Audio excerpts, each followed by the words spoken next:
Where are 1% of American adults? Oh, I imagine we could find out, couldn't we? We could use Google Earth, because some of them are quite big. There's one. He's got his own postcode. 1% of the population, which is... What's the population? It's about 300 million, isn't it? So you're talking about between 2.5 and 3 million, say? Jail. Yes. G for jail. English spelling of jail, of course, but it is G for jail. Really, that many people? 3 million people are locked up? Well, 2.3, which is 1 in every 99.1 adults. All of those guys there are innocent as well, because they all were arrested for having switchblades, but they've all only got one arm. Well spotted.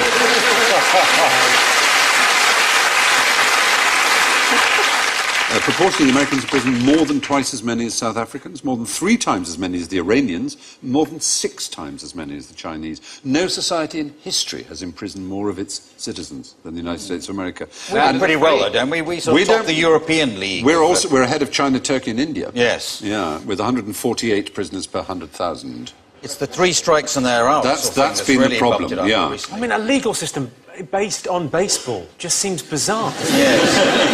People don't seem to understand the law. It's all very complicated. What's simple? What do people like? Baseball. Right then. Here's the rule. 3 strikes and you're out, yeah. Mental. What it means is if the first 2 strikes, the first 2 crimes you're convicted of are serious enough, the third one, no matter how trivial, will get a life sentence, 25 years or more. So, for example, Leandro Andrade is serving 2 consecutive 25-year terms for shoplifting 9 videotapes. He took 9? Yes. Kevin Webber, 26 years for stealing 4 chocolate chip cookies. It's astonishing. It's really stupid, isn't it? Because if you know you're on this sort of deal... Yes. Yeah. Take 5. Yes. That is the idea, obviously.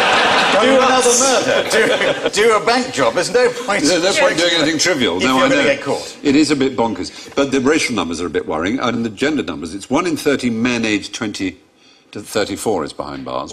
But for black males, that's 1 in 9. 1 in 9. There are more 17-year-old black people in jail than in college in America. So 5% of the world are American, 25% of all prisoners Isn't the real are American. controversy with this the business end of it? Well, that's true. It's also, as you say, right, it is a business. Because it's not just licence plate, they make loads of stuff. Well, one of the things I should have said when talking about contraband is that you're not allowed to bring into America anything that's been made by forced labour or prisons. But in America, you could almost say, if you were so minded, that they've reinvented the slave trade.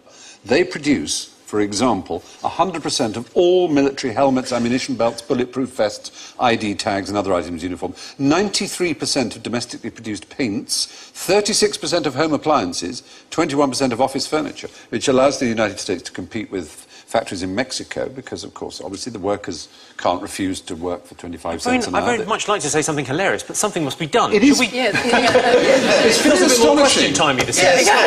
It is a bit amazing, isn't it? Yeah. It's extraordinary. Yeah. It's slavery by the back door. Exactly, wasn't it? Which is another video that I've got.